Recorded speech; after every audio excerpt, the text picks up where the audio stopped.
саламатсыздар, урматтуу Чалкан медиа каналынын көрөрмандары. 20 августка алынган өлкөбүздөгү акыркы сааттагы жаңылыктар менен сиздерди тааныштырабыз. Бийлик элге уурулар түрмөгө же коррупцияга жана ОПГга каршы күрөш цифралар менен. Мындан 2-3 ай мурда Кыргыз Республикасынын министрлер кабинетинин төрагасынын орун басары УКМКнын төрагасы Камчыбек Ташиев өлкөнү сүлүк курттай соруп келген угурлар жана кылмыш дүйнөсүнө каршы күрөштөн акыркы 3 жыл ичинде мамлекетке 100 миллиард сомдон ашуун каражат түшкөндүгүн жар салган. Бул сумага айрым мүлк түрүндөгү ири объекттер кирбегендигин белгилеп коюу керек. Уюшкан кылмыштуулукка жана коррупцияга каршы күрөш 1 мүнөттөгү токтогон жок. Андан түшкөн каражат Камчыбек Ташиев жазында жар салган цифрадан кыйла өскөндүгүн айтпаса да түшүнүктүү. УКМК тарабынан мамлекетке кайтарылган өзгөчө ири мүлктөр кайсылар ошонун тегерегинде кеп кылалы.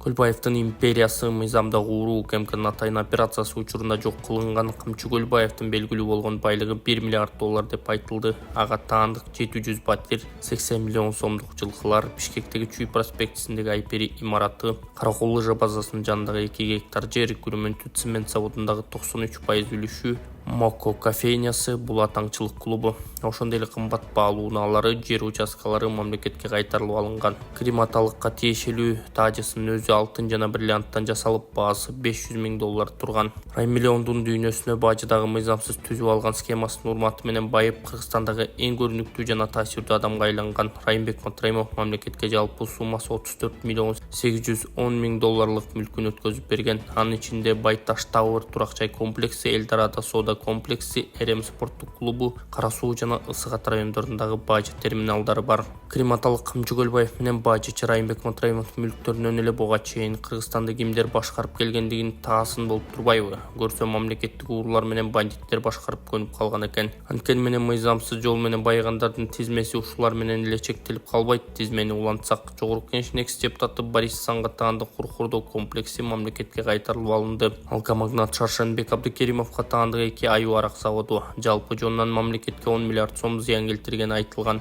Негизинен акциз салыгын жаап жашуудан келип чыккан нерсе Шаки өз өлкөдөн чыгып кетүүгө үлгүргөн. Жогорку Кеңештин экс-спикери Чыныбай Турсунбеков өз учурунда тартып алып, атын алмаштырып алган Капитал банк мамлекетке өттү. Бишкек ликер арак заводу Акун пансионаты турган участоктардагы мыйзамсыз алынган. Арак завод турган участокко ипотекалык үйлөр курула тургандыгы, ал эми Акун пансионатынын жерин рынок баасында сатып алууга Турсунбековдун кыздарына сунушталган. Бишкектеги эски Толчок Евразия базарына тийиштүү 2,2 гектар жер Кыргыз Республикасынын Айыл чарба министрлигинин балансында турган. Бирок ал кантип Шаар Чебер жеке кооперативине менчикке өтүп кеткени кызык. Эмне эле айыл чарбасы өнүкпөй жатат десе, ал жакта иштегендер мынтип чөнтөгүн кампайтып жүргөн экен. Эми мыйзам алдында жооп беришет. Жалал Абад шаарындагы МАТ акционердик коомунун 4,5 гектар, Лиматекс пахта заводунун 2 гектар жер участкалары мамлекетке кайтарылган. Жалпы баасы 200 миллион сом. Албетте тизмени уланта берсек, түбү көрүнчүдөй эмес. Жыйынтык бирөө элдин ырыскысын кимдер гана урдабаган. Дал ошонун айынан мамлекетте өнүкпөй, бутубузга тура албай 30 жыл темселеген экенбиз. Буга чейин бийлик колунда турган 5 президенттин бирөөсү дагы коррупцияга каршы реалдуу күрөш жүргүзгөн эмес. Кайра тескерисинче баштарынан сылап, колтугунда кармап отурууга кызыктар болушкан. Президент Садыр Жапаровдун саясий эрки күчтүү экен. Уюшкан кылмыштуулукка жана коррупцияга каршы күрөштө Камчыбек Ташиев башын сайып койду. Өмүрү ар бир мүнөттө коркунучка кептелип турат. Качандыр бир кезде уурлук каракчылык токтошу керек болчу. Анын үчүн элинин, жеринин келечегин ойлогон лидерлер бийликке келиши шарт эле. Биздин бактыбызга мына ошол күндү көрүүгө насип кылыныптыр. Мекенчил партиясынын негизги урааны бийлик элге уурулар түрмөгө болчу. Эки лидер тең ошол парламенттик шайлоодон кийинки окуялардан улам бийлик башына келди. Ошол ураан азыр ишке ашып жатат. Албетте коррупциянын кан буугандай токтотуп кою мүмкүн эмес. Мафия деле ошондой. Ажыда арсымал, бир башын кессең экинчиси чыгат. Бирок аларга каршы күрөш 1 мүнөт дагы токтобойт. Азырда алар үчүн иштеп жашаганга мүмкүн болбогон катаал шарт түзүлдү. Алга Кыргызстан деп жазган Саясаткечи сайты. Сонун жаңылык. Сиз билген жана иченген Умбем клиникасы эми сизге дагы да болсо жакыныраак болду. Анткени бизде жаңы филиал ачылды. Андыктан келип, өзүңүздүн жана жакындарыңыздын ден соолугуна кам көрүшүңүздү сунуштайбыз. Биздин жогорку даражадагы дарыгерлер төмөндөгү адистиктер боюнча кабыл алат. Стоматология, гинекология, терапия, лор, хирургия, педиатрия, урология, УЗИ жана башка адистиктер. Лабораториялык анализдин 5000ден ашуун түрү алынат. жогорку даражадагы стерилизациялоо. Биздин дарек ВДНХ метросу, Кондратюка көчөсү 2. Телефон номерибиз 8925 103 22 55. Кабыл алууга алдын ала жазылып келүүңүздөрдү суранабыз. Умбем клиникасы, сиздин ден соолугуңуз, биздин камкордук. Ысык-Көлдө селдин кесепетин жоюуга 738 киши чыкты. Ысык-Көлдүн Садыраке айыл аймагына кирген бир нече айылды каптаган селдин кесепетин жоюу үчүн 738 киши иштеп жатканын өзгөчө кырдаал министрлигинен билдиришти. Министрлик бул маалыматтарды кечээ 20:30 карата берди. Өзгөчө кырдаал министринин кызматкерлери баш аяк 60 үйдү тазалашкан. Ал эми жалпысынан сел 497 үй, бала бакча, ФАП, китепкана, дүкөн жана пансионаттарды каптап кеткен. Анын кесепетин жоюу үчүн 700 адам 59 атайын техниканын ичинде 7 экскаватор менен иштеп жатканын айтышты. Кечээ жаратылыштын бул кубулушунан 11 дүкөн жана 5 пансионат зыян тартканы кабарланган. Президенттик администрация жаңы ак үйгө көчөт. Ал жерде кимдер бара турганы айтылды. Президенттик администрацияга быйыл жаңы курулган имаратка көчөт. Бул тууралуу министрлер кабинетинин төрагасы Акылбек Жапаров билдирген. Ал аны жылдын өзгөчө окуясы деп баалап, жаңы ак үйдүн курулушуна эч ким ишенбегенин айткан. Эгемендүүлүк алгандан бери бир дагы мындай ири административдик имарат курулган эмес. Бул биринчи кезекте өлкөнүн аброю жана жүзү, андыктан колдон келбеген иш жок экенин белгилей кетким келет, деди Акылбек Жапаров. Министрлер кабинетинин төрагасы жаңы имаратта кимдер иштей аларындагы айткан. Ал жерде күчтүүлөр, мыктылар жана мамлекеттик кызматкерлердин эталону иштеши керек деп белгиледи. Жаңы үйдүн курулушу 2022-жылы башталган, анын аянты 26 гектар. Ага канча каражат жумшалары ачыкталган эмес. Садыр Жапаров имаратты куруу үчүн чет өлкөдөн жумушчулар алынып келингенин билдирген. Шариятыбызда эң көп таргып кылынган нерсе садака бергиле дейт. Ушул өлүмдөрдүн ичинен жагымсыз жаман өлүмдөн, капилет өлүмдөн сактайт деген пайгамбар хадиси бар. Демек дайыма садака берип жүргөн адам жаман акыбалда өлбөйт. Өлүмү жакшы абалда болот. 19 000 каражат калды, мынакей эже, алып коюңуз. Бул балам бешедесте басып кетсем. Кичинекей балам колума алып баган болду. Сүтүмдөн бере алмадым.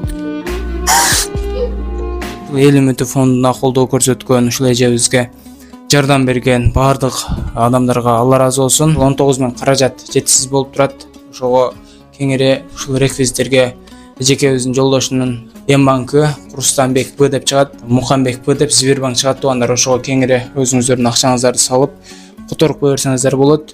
Алланын ыраазычылыгы үчүн. Анан бул эжебиз дагы өзү квартирада үйүн сиздерге чагылдырып көрсөтөм. Өзү дагы ошол үйүн сатай десе же башка нерсени сатайын десе, эжекебизде эч кандай бир каражат жок болгондугуна байланыштуу айла жоктон сиздерден жардам суроого мажбур болуп чыгып турат. Келиңиздер, көп күрсөкөл болот демекчи. Ушул эжебиздин диагнозу стеома деп оор дарт менен ооруп калганына байланыштуу эжебизге ошондой диагноз коюшкан. Сөөктөрү ушул жанагындай бул жак шал болуп ушул баса албайт да, азыр бутунда тура албайт, эжебиз эшикке чыга албайт.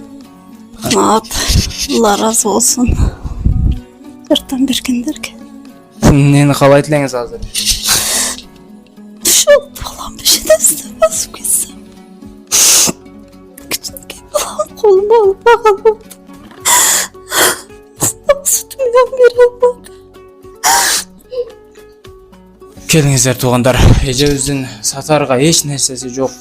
Ушул колдон келишинче биздин фонд Эл үмүтү фондуна ишенген. Биз ушул 3 жылдан бери иштеп келебиз, билесиздер. Алла насип кылса кайдыгер карабайсыздар деген үмүттө турабыз.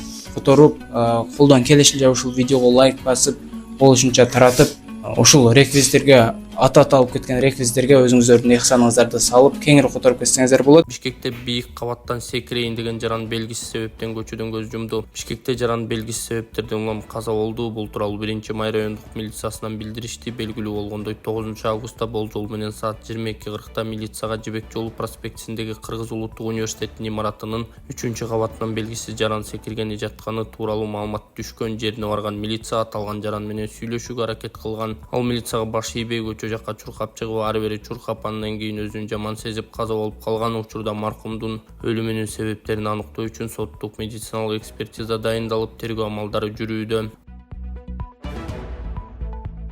Бүгүн Караколдо түндүк 2024 машыгуулар башталды. Ага Кыргызстандын куралдуу күчтөрүнүн башкаруу органдары, кошуундары, бөлүктөрү жана мекемелери катышууда. Иш-чарада аскердик абал кирген маалда аскердик башкаруу органдарынын кошуундары жана бөлүктөрдү мобилизациялоо, машыгуучу штабтарды даярдоо, үжүрмөн ыкташууну жүргүзүү практикалык жактан иштелип чыккан. Окуу машыгуулар 22 августта соңуна чыгат. Волна ден соолукту чыңдоо борбору от массажы менен гайморит, простатит, грыжа, остеохондроз, куян, жел кабыз, артрит, артроз, тизем уун, баш ооруу, суук тийүүнү дарылоо жана гандин таякчалары менен жасалган массаж аркылуу кан айлануу системасын жакшыртуу, гайморитти дарылоо үчүн бет көмгөйчөлөрүнө от жагуу, андан соң табыгый чөптөрдөн жасалган порошокту мурунга үйлөп ириңдерди алып чыгаруу, төмөндөгү ооруларды айыктыруу үчүн дары чөптөргө сугарылган таякчалар менен массаж жасап, андан кийин от жагып, денедеги токсин, шлак, туздарды чыгаруу.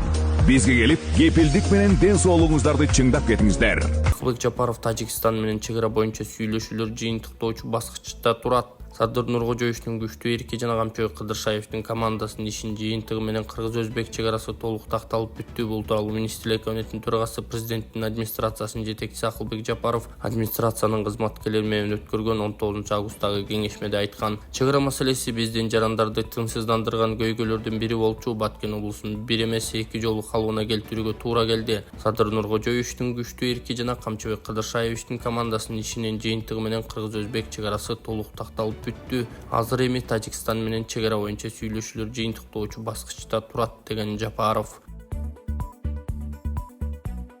Ысык көлдүн Жетөгүз, Ак суу тоң райондорундагы жолдордо каттама ачылды. Ысык көл облусунун Жетөгүз, Ак суу тоң райондорундагы унаа жолдорунда селден кийин тазалоо иштери жүргүзүлүп, каттама ачылды. Бул тууралуу Транспорт жана коммуникациялар министрлигинин Кыргыз автожол мамлекеттик ишканасынан билдиришти. Маалыматта белгиленгендей, Ысык көл районунун Григорьевка, Кашкасуу жана Корумду, Кумбел унаа жолдорунда каттама убактылуу жабык калыбына келтирүү иштери жүрүүдө. Учурда номер 7, номер 33 жолу эксплуатациялоо ишканалары тарабынан тазалоо иштери уланып жатат. Белгилей кетсек, күн мурун аталган аймакта катуу жааган жаандын кесепетинен кээ бир жолдордо каттам чектелген болчу. Россияда эмгек мигранттарына өлкөгө үй бүлөсүнө алып келүүгө тыюу салуу пландалууда. Россияда эмгек мигранттарына өлкөгө үй бүлөсүнө алып келүүгө тыюу салуу пландалууда. РИА Новости жазгандай, тиешелүү мыйзам долбоорун Леонид Слуцкий башында турган ЛДПР партиясы мамлекеттик думанын кароосуна киргизет. Аталган документте Россиянын жарандыгы жок болгон, эмгек келишим же патенттин негизинде иштеген төмөнкү квалификациядагы адистерге үй бүлөсүнүн Россияга алып келүүгө тыюу салуу каралган. Эгер чет элдик жогорку квалификациядагы адис болсо, мыйзам ага тиешелүү болбойт. Слуцкий эмгек мигранттарынын үй бүлөсү аларды мекенинде күтүшү керек деген пикирде. Бул жакта иштеп жаткан чет элдиктердин жакын туугандары Россияга келип анклав болуп жашашат, өз тилинде сүйлөшөт, жергиликтүү тургундарга тоготпогондой мамиле жасашат. Мигранттар турган батирлер коммуналдык кызматтар үчүн акча төлөбөй жүрүп, чоң карыз топтоп койгон. Ал маселени үй ээлери чечүүгө аргасыз болгон учурлар көп. Бул маселелердин баарын жокко чыгарып, квалификациясы жок чет элдиктерге бул жакта иштеп жаткан маалда үй бүлөсүн алып келүүгө тыюу салуу керек. Келдиңби, иштедиңби, кайра үйүңө кайт, башка сөз да болбошу керек, дейт Слуцкий. Кыргызстан жарым жылда 400 миллион долларга алтын экспорттады. Биринчи жарым жылдыкта Кыргызстан 405,8 долларга 5 тонна 684 килограмм алтын экспорттогонун Улуттук статистика комитетинен кабарлашкан. 2023 жылдын ушул мезгилинде өлкө 4 тонна 819 килограмм баалуу металл саткан. Алтын алган өлкөлөр Улуу Британия 2 тонна 850 килограмм, Гонконг, Кытайдын Атайын административдик району 1848 килограмм, Швейцария дээрлик 971 килограмм, Бириккен Араб Эмирлиги 13,5 килограмм. Талдоо көрсөткөндөй, май айында Улуу Британияга 1,4 тоннадан ашык алтын сатылган. Маалыматтар ыкчам алынганын тагыраагы алдын ала берилгенин эскертебиз. Ноокатта курулуп жаткан соода борборго 200 000 сом айыппул салынды. Архитектура, курулуш жана турак жай коммуналдык чарба мамлекеттик агенттигинин Ош регионалдык мамлекеттик архитектура, курулуш жана турак жай коммуналдык чарба мамлекеттик агенттигинин Ош региондук мамлекеттик архитектура, курулуш контролдоо башкармалыгы Ноокатта ЭОМ компаниясы долбоорлоп куруп жаткан имаратты текшерип, ченемдеги укуктук актылардын бузуу фактыларын аныктады. Бул тууралуу аталган мекемеден кабарлашты. Соода борбору Ноокат районундагы Борбордук айлампанын күн батыш тарабына түшүп жатат. Пландан тышкары текшерүү маалында жазма эскертүү берилип, укук бузуулар жөнүндөгү кодекстин 149-беренесинин бөлүнүп берилген же бекитилген жер участогун өзүн билемдик менен кеңейтүү биринчи пунктуна ылайык 200 000 сом өлчөмүндө айып пул салынган. Мекеме мындан арыда курулуп жаткан имараттарга байланыштуу мыйзам чегинде тиешелүү иш-аракеттер уланаарын маалымдаган. Архитектура, курулуш жана турак жай коммуналдык чарба мамлекеттик агенттигинин директору Нурдан Орунтаев февралдагы билдирүүсүндө Кыргызстанда 224 курулуш объекти уруксатсыз курулган деп табылганын айткан. Мунун 147-си ар кандай багыттагы объектилер болсо, 77-си турак жай объектиси. Мыйзам турак жайлардын 38-и Бишкек шаарында, 17-си Ош шаарында, 8-и Чүй облусунда, 7-си Жалал Абад облусунда, Нарын облусунда 1 болчу. 2023-жылдын жыйынтыгы боюнча бардыгы болуп 1049 протокол түзүлүп, 38 504 000 сом суммасында айып пул салынган. Анын ичинен 21 504 000 сом өндүрүлгөн.